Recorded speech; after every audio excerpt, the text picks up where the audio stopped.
What's up YouTube? Today it is a usual training day for me. We are currently pretty far into the start now, so it's absolutely fucking freezing this morning and I have no idea why I'm dieting into winter.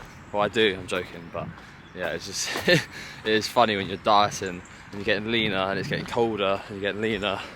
But yeah, today I'm going to get into a really important topic because it's literally like, I think when I hear people always inquire of my coaching, it's like the number one goal. It's the thing that I hear people basically just say that they utmost want to achieve, and essentially it's getting a pro card, you know, getting a natural pro card. I mean, some people, they want to get IFBB pro cards as well, but you know, kind of the whole pro card topic, I'm going to talk about like the secret to getting a natural pro card. But basically just essentially what I think is just what you need to do to get a pro card. With my client Richard, he got his pro card last weekend at the European show and he was so close in getting it overall. I was quite surprised he didn't get it.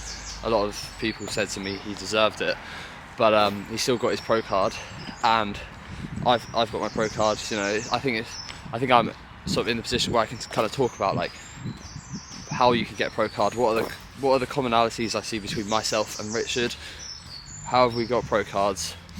What do you need to do? You know, I'm going to talk about that in this video. It's also a leg session, so I'm going to show you my leg setup while I was doing a voiceover and talking about that stuff. And I'm training with my client Colette, who's competing in figure next year, who's looking really good. So I'll show you some highlights of that, I'll show you some bits of my day, and yeah, I'll kind of get into that topic because it's an important one, because I hear everyone talking about it. And you know, I can also tell you guys how you get a pro card, like logistically, like what you need to do to get it. Like, do you need to compete in what shows do you need to compete in to get a pro card? Do you get it in the British show, the Europeans, and so on? And you know, showing you guys kind of how tricky it can actually be to get that card, because it is difficult, but very achievable nevertheless. So yeah, we'll get into that.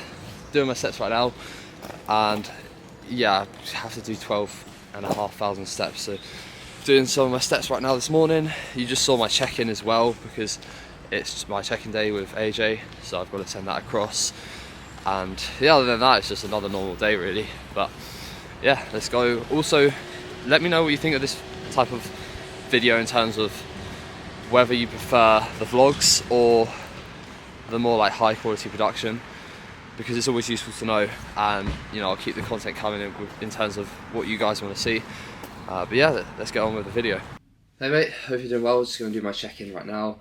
So this morning I was 86.5 kilos, which is 0.15 up from yesterday, which was a low of 86.35. So very happy with that. Definitely feeling like a lot is changing right now. I think especially the shots. I know it's different lighting because I changed it because I just thought it's kind of dark outside and also freezing cold. If I was on prep, I'd commit to it, but yeah, it's just too cold. But yeah, I quite like this lighting, to be honest. But yeah, this week's been superb with training. Obviously, the week across the weekend, and before that we were away in Romania. Had a pretty good leg session there. Then got back, felt very good when I got back in the gym. Had an insane push session. Pull yesterday was also, not yesterday, the day before yesterday was pretty good as well. So yeah, I think the fact that I had that start off plan and then 2 days rest just helped me freshen off a lot, and it's put performance into a really positive position while still moving forward with fat loss, which is good to see. So yeah, really happy with that. But yeah, definitely feel flatter now, so it's kind of dropped off now for sure. I mean, when I trained back, it was the fullness was pretty much non-existent. Output goals have all been hit, steps ticked off. If there are any days where it's not, it's because my ring died, like I couldn't track it when I was away. But I definitely did loads of steps when I was away, so because I forgot to bring my charger for it. But yeah, that's all done. Nutrition has been spot on, other than that one meal with Richard, which, to be honest, we know wasn't like that bad, to be honest. Stimulants, yeah, the usual stuff really there. Digestion, all good. Appearance, yeah, feeling a lot leaner, feeling a lot tighter now. A lot's changing. It's really exciting. Definitely excited to see what we can do across the next 4 weeks of dieting. I think this is where things will get really, really interesting. A lot's going to change. Hopefully, if we can sustain this rate of loss on this food continuously for the next 4 weeks, I think we'll be at like 81, 82 kilos, which will be cool.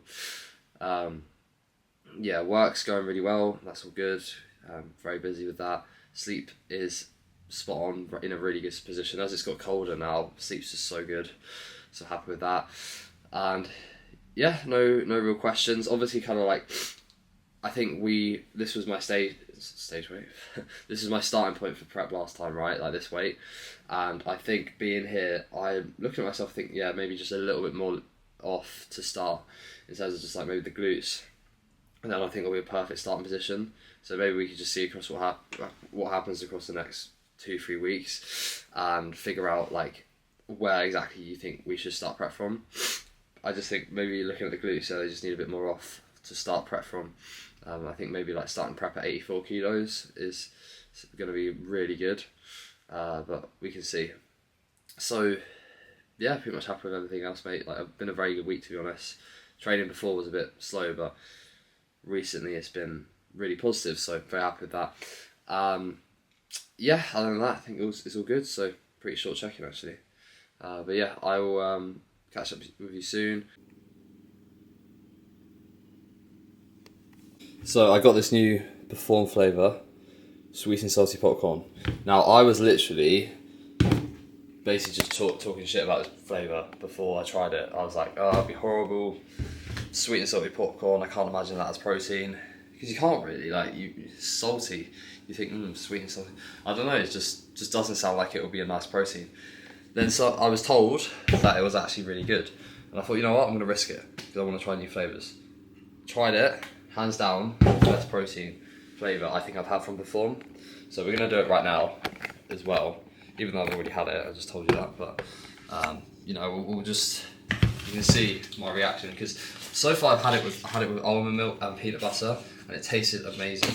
But we're going to do it the most honest way, just with water. Because if it's nice like that, you know it's a good protein. So it just smells like you just put your face in a popcorn, a bag of popcorn, and just literally all like you've walked into the cinema. Like that is, I don't Perform, to be fair to them, they get the flavours bang on. Like it literally just tastes like popcorn.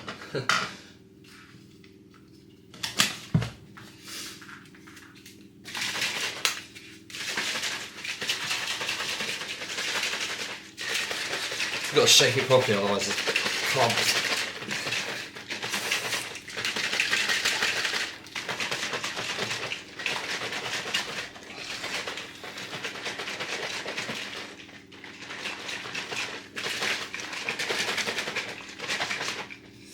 Right, here we go.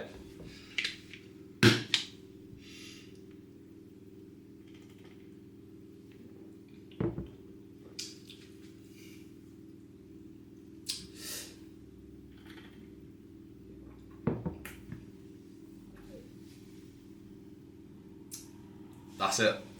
That is the best protein flavour I've ever had. Hands down. That is unbelievable. It's actually not worse having it with water. I thought it was going to be a bit worse, but yeah, you've got, like, honestly, trust me, get the sweet and salty popcorn. Go to Elite Starts, use my code PAL10. You will thank me so much. I haven't even had it in oats yet. I don't have oats in my diet, but I think I'm going to have to make some because I think I'm going to have to do oats because this just tastes unbelievable. That is, wow. And it's not too strong as well. Like, it isn't like, it's pretty subtle, but it tastes really nice. It's so good, I'm just like wanting to drink it. You know when you have a protein shake that you're like, I don't really want to drink it, like it's effort. This I'm like excited for having a sip. Mix is so, I think they may have improved maybe it's because I just shaked it so hard, but yeah, it mixes perfectly. So yeah, I really do recommend that. Unbelievable, so good.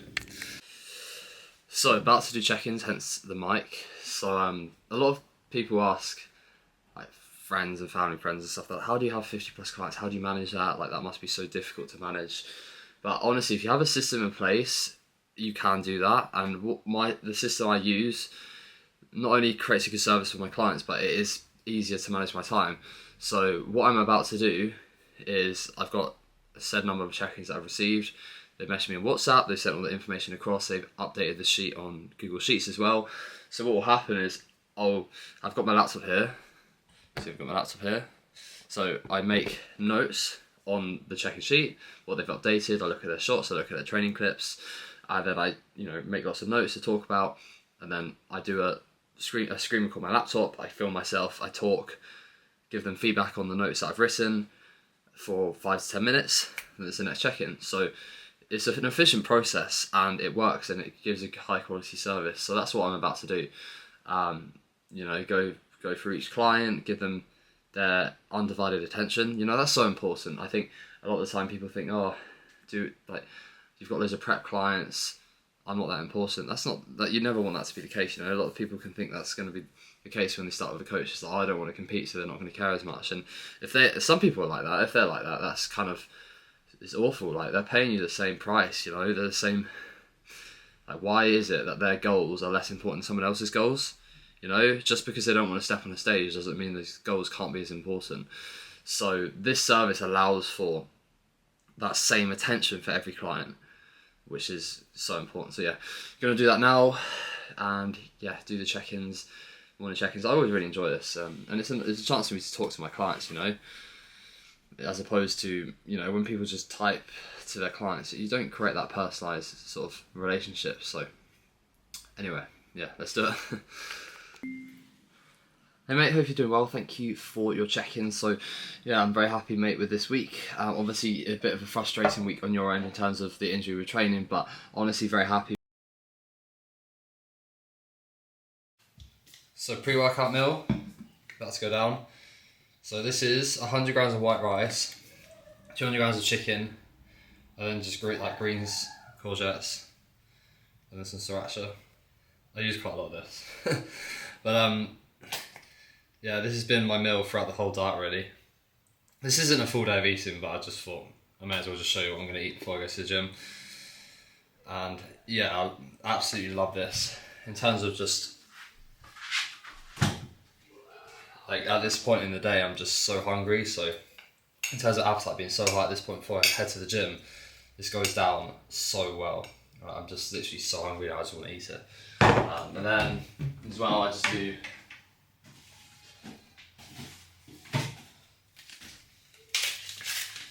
25 grams of dark chocolate afterwards as well.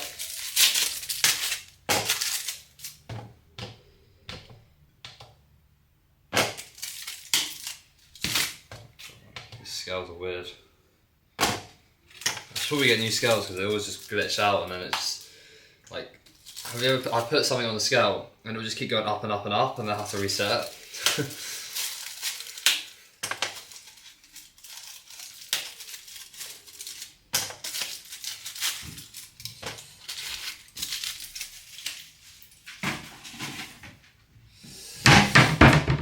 So yeah, pre-workout meal whilst watching the check-in from AJ, which I'm excited to watch. So I'm going to watch this. Good morning, mate. Figure out what the plan is. That's his voice. Your update for this. But yeah, figure out what the plan is for this week, and yeah, whilst eating this and getting the mood for training as well. Hope you're having a fantastic Friday so far. Everything's all good with yourself. Much for your update for this week. Hope you're having a fantastic Friday so far. Everything's all good with.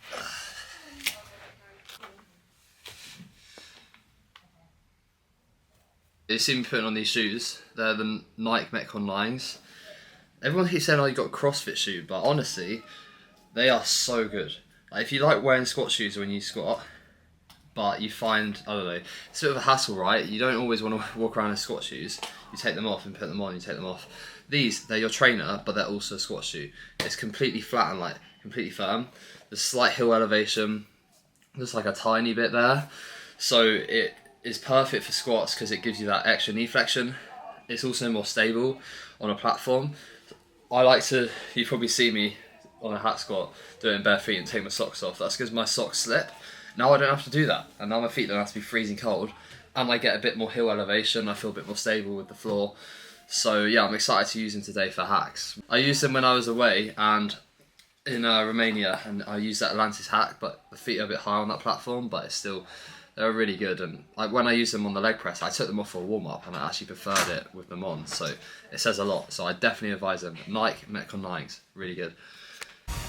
Right, so just got to the coach and we've got legs, so I'm going to show you like pretty much most of the session. I'll just show you the sets and just get a bit into like my leg training at this point of my diet.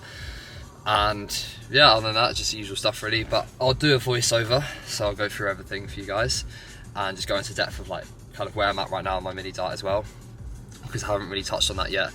But yeah, it's going to be a good session. I'm training with my client, my figure client who's competing next year, which I'm excited for. So, we'll have a look at her posing. I'll have a look at her posing. Well, actually, cut that bit. Just cut that bit. We'll have a look at her. Cut that bit. I'll have a look at her posing and see where we're at. But yeah, other than that, let's just crack on. Really excited to train. I had conviction pre-workout, which always blows my socks off. I don't know why. In a good way. It's a good pre.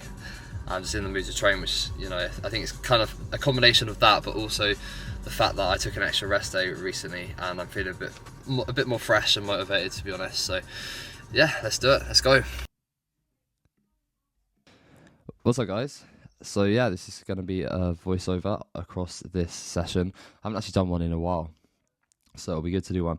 But yeah, obviously this is legs. It was a pretty good session training with Colette, my figure or physique client. We'll see next year which category she will do, but it was good to see her. And yeah, I had a pretty decent session at this point into this diet phase. So I'm just showing you, just so you know, it's basically like one set from each exercise. Some exercises I only do one working set anyway, but on like the isolations and stuff, not everything is being shown, just so you're aware, because otherwise it'll just be a really long video. But yeah, starting on the line leg curls. The Star Trek line leg curl is my favourite piece in here. It fits me a bit better. If you're a little bit shorter, it wouldn't really fit you well. So Colette had to do the other one, but it did fit me really well, and it's my favourite one in here because it's quite heavy in the stretch. I love on hamstrings. I just much prefer movements that are very heavy in that stretch position.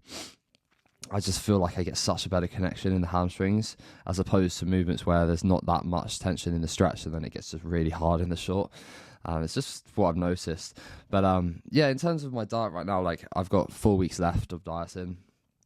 I've pulled off 10 kilos, and this is the first time in a long while doing like a mini diet because of the fact that I've competed so often. So it's nice to be doing it again and kind of doing a diet which, you know, doesn't really involve me pulling away from performance too much to the point where I'm doing like a competition prep. Also kind of just like the motivation of knowing like I can get stronger after this phase and be in like a pretty good position, as opposed to coming out of a prep where you're not so much in a good position. So, you know, training's held somewhat, which I'm happy with. Like, it's held pretty well considering the fast rate of loss. So I'm confident once we get out of this phase and food increases, things will be in a good spot. So this is the hack set, the pause hack set with my feet. Basically, you can see like completely at the bottom of the platform. The reason I'm doing this, so I had a conversation with AJ about this.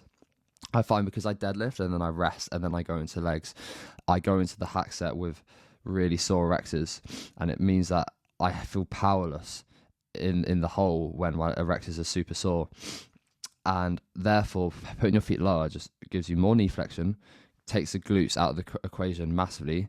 I'm on the balls of my feet when I press, but it just helps so much in terms of keeping the tension on the quads and away from the glute and ham and the erectors, not the ham. Obviously you can't do hamstrings in a squat, but the glute and erectors, sorry.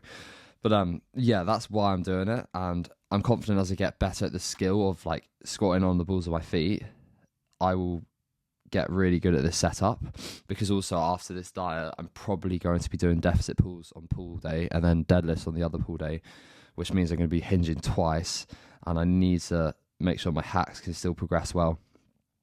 Yeah, the stability drops off and the ability to create as much force is not the same.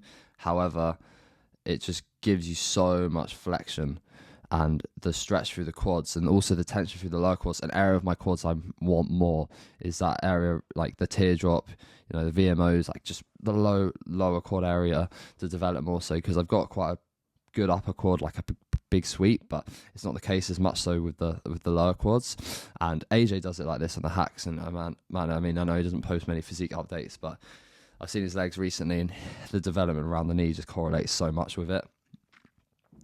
Also doing pause leg press. I take my knee sleeves off on this because I feel better connection, and also when I wear knee sleeves for that long, it just digs into my calves so much it hurts, so I have to take them off. But I'm quite enjoying doing them without knee sleeves, to be honest. It feels really nice. So yeah, it just shows like you don't need knee sleeves. I think if you go for a full range and you train mobility and you stretch out your quads and you train for that full range to lengthen out your quads as much as possible, they're not going to get tight. You're not going to get knee issues as much. Whereas if you do really heavy leg pressing with short range of motion, that's when you're going to run into knee issues.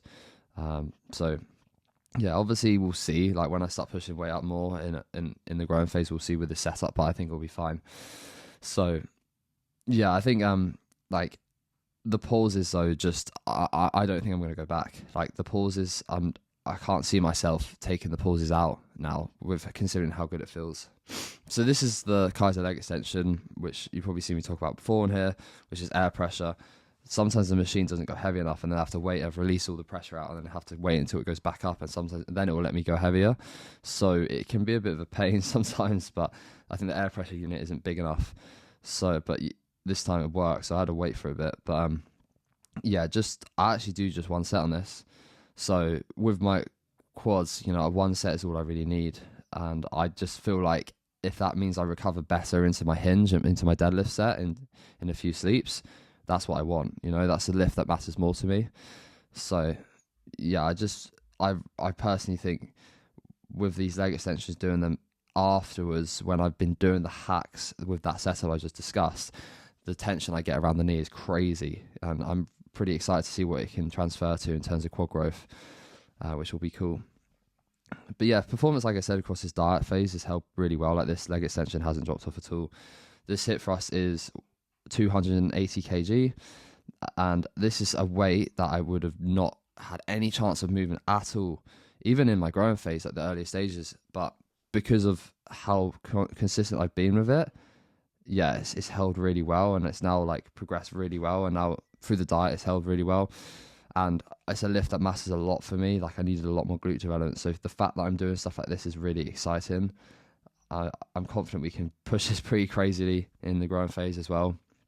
But yeah, I've just slowed down the eccentrics a lot, and that's what I'm doing with my deadlifts as well right now, just setting up my training as well as possible for retention, just slowing these down. But yeah, it just feels incredible. Like I absolutely love Smith hip thrust. I think this is the best setup you can do. I've used many glute drive machines before, and yeah, I definitely think that's like basically one of the best setups. So yeah, like I said, I didn't show you everything of this session because yeah, obviously it's not like a leg day video, but showing you most things. So this is the Cybex adductor. I put my legs kind of out and up, and it sounds very bro sciencey this, but I could kind of cue like scooping under, and it feels like I'm training more the back of the adductors, and it's just really, that's kind of the area I needed more from the rear. When you hit that rear relax, you do your adductors pop as much. So yeah, that was a goal.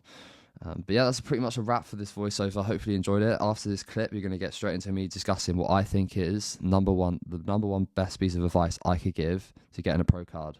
So what I think is the most important thing you need to think about if you want to turn pro one day as a bodybuilder. That one piece of advice that I could give, like the one thing to think about. But yeah, cheers for watching, guys, and see you in the next clip.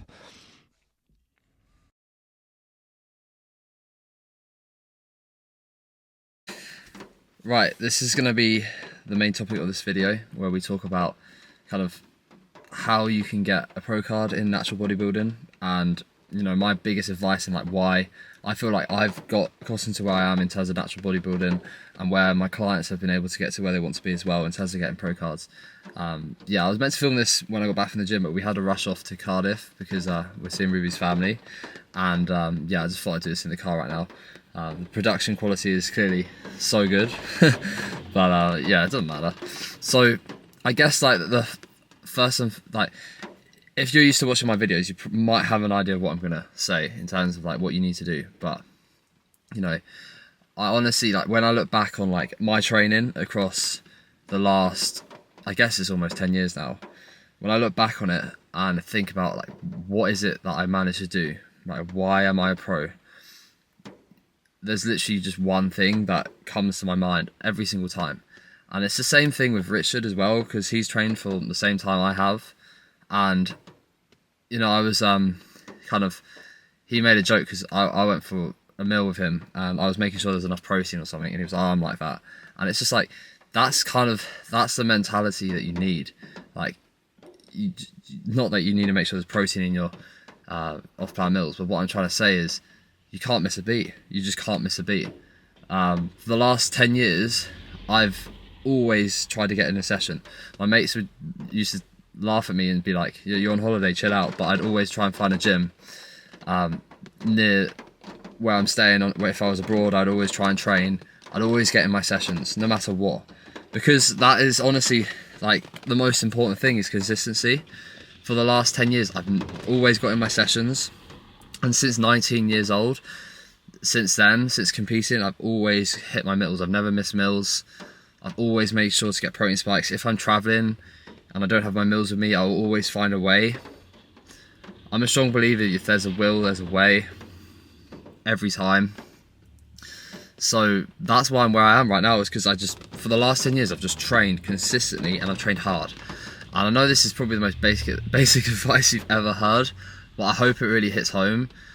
Something I notice when I work with clients is those who really succeed in bodybuilding are the ones that never ever fall off. They never fall off. You can be really consistent for 2-3 months, even half a year, all right? But if you fall off and then you stop for a few weeks, you're already limiting your progress massively.